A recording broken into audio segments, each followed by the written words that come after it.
Bharatiya Janata party के नूंह विधानसभा से उम्मीदवार खेल एवं वन मंत्री संजय सिंह ने कांग्रेस विधायक मामन खान इंजीनियर पर अब तक का सबसे बड़ा हमला किया है।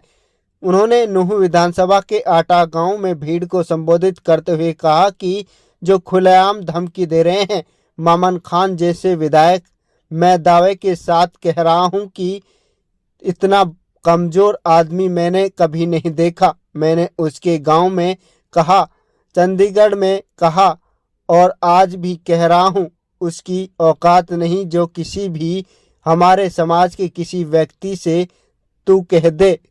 वहीं दूसरी तरफ कांग्रेस विधायक एवं फिरोजपुर झिरका विधानसभा से कांग्रेस उम्मीदवार मामन खान इंजीनियर एक बार फिर सोशल मीडिया पर सुर्खियां बटोर रहे हैं।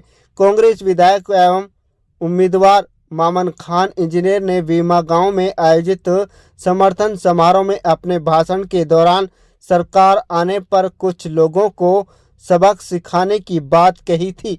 साथ ही उन्होंने नूंह दंगे का भी जिक्र किया था और यह भी कहा कि नूंह दंगे में हमारे साथ अत्याचार हुआ था।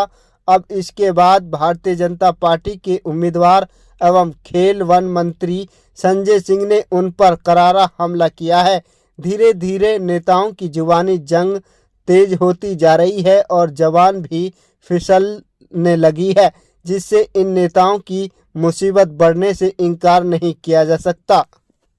तीसरे दिन गाड़ी लेके बच्चों को ऐसे मुर्गी की तरह भर के ले जाना शुरू कर दिया। मारना पीटना हाथ पैर तोड़ना बहुत आम हो गया। हौसले बुलंद हो गए, लोगों को जिंदा मारना शुरू कर दिया, जिंदा जलाना शुरू कर दिया। कोई मैं राजस्थान से इलेक्शन नहीं लड़ना, जो मैंने घाट मीका के ऊपर मैंने सारा विधानसभा हिला दी थी, पूरा हिंदुस्तान हिल गया था। मगर सरकार ने मुझको और मेरे बच्चों को जो अत्याचार ढाए हैं वो बिल्कुल निराधार और गलत ढाए थे। जब और बातों को उठाता कोई बात नहीं, जब मैंने अपने बच्चों की अपने हित की बात उठाई तो इन्हें तुरंत हमको जेल में डालने का बंद किया, काम किया था इस सरकार ने। भूला नहीं है कोई भी। मेरे राजस्थान के भाइयों ने भी बहुत कहा था, जब कामा में इलेक्शन हुआ था, कि आप यहाँ से इलेक्शन लड़ लो, यहाँ से आ जाओ। मैंने कहा मेरे भाई वहाँ भी हैं, आप वहीं से लड़ाओ, मेरा घर तो यहाँ है, मैं यहाँ से लड़ूंगा। और आपकी कभी लड़ाई लड़नी दोबारा पड़ी तो फिर भी मैं राजस्थान की लड़ाई लड़ने के लिए मैं तैयार हूं। मुझे पता है जब ये कांड हुआ था काफी घरों में चूल्हे भी नहीं सिल गए थे, लेकिन उसे हिम्मत नहीं हारनी चाहिए। उनमें से मेरा परिवार भी और आपका परिवार कोई अलग नहीं है। अब हम सबका परिवार एक है। हमें इस बात का दुख नहीं होना चाहिए कि आपके घर में चूल्हा नहीं सिलगा, मेरे में नहीं सिलगा, बच्चों ने आपके ने रोटी नहीं खाई, मेरे नहीं खाई। दर्द सबको है, पता सबको है, और वक्त आएगा सरकार बनेगी इंशाअल्लाह। जिन जालिमों ने हमारे बच्चों के साथ अन्याय किया है, मुझे एक एक की पता है, एक एक को जानता हूं। जिन्होंने लिस्ट दी है, किसी भी सूरत में बख्शूंगा नहीं। या तो उनको मेवात छोड़ना पड़ेगा, यहाँ नहीं रहना पड़ेगा, यहाँ बाहर जाना पड़ेगा।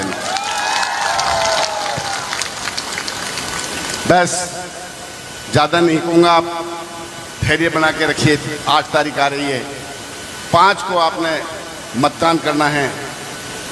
जो आपके 3 काम हैं, स्टेट यूनिवर्सिटी, नेशनल हाईवे 248 को 4 लेन बनाना, मेवात केनाल, हुड्डा साहब से वादा करा लिया आपके विधायक ने।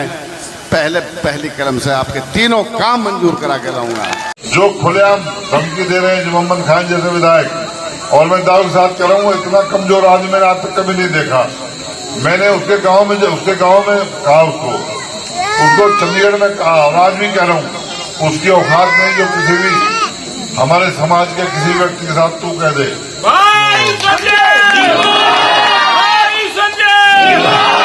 हरियाणा की सीमा फिरोजपुर अलवर बॉर्डर से लेकर के नगीना तक होती है, नगीना से आगे हरियाणा खत्म नहीं होता।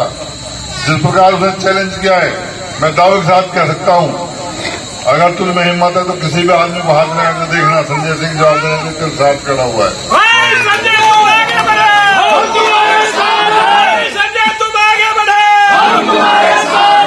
और सभी समस्याओं से तो हमारा आप मिलकर के लड़ लेंगे, लेकिन जो मेवात में हमारे चाहे एससी समाज है चाहे बीसी समाज है, बेचारे गरीब लोग हैं, हमें पता है किस प्रकार के वहां लोग रहते हैं, किस प्रकार अपना जीवन वहां जीते हैं, हमारे बहन बेटों की किस प्रकार वहां इज्जत आप अक्सर जानते हैं। लेकिन हम आगे अड़च जाते हैं कि हमारा तो लड़का नहीं लगा, हमारा रोड नहीं